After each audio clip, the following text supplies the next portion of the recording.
enayıcı izi guonç birbirege bolsun dayanç iki yürek doştu bugün ömürlük biriksin olur enayıcı izi guonç birbirege bolsun dayanç bugün sizin şat gününüz ömrünüzde batlı gününüz söyün gözler birbirine duygu bilin seyretsinler biriksinler iki yürek ömürlük bağıtlı bolsunlar durmuşa ilkinci edimler birbirine yaran bolsunlar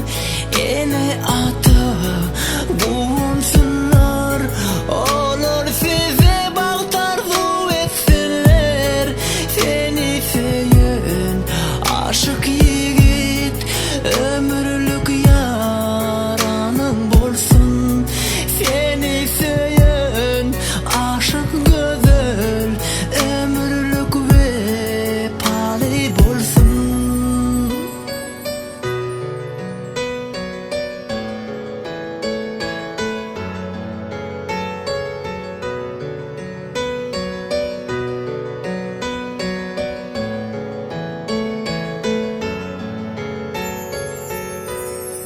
Yüreğimizde arzu bolsun, ol arzular hasıl bolsun.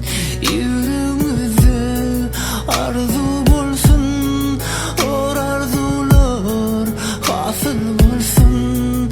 Yaraşıp dur söyün yarım, baktığınıza gözümüz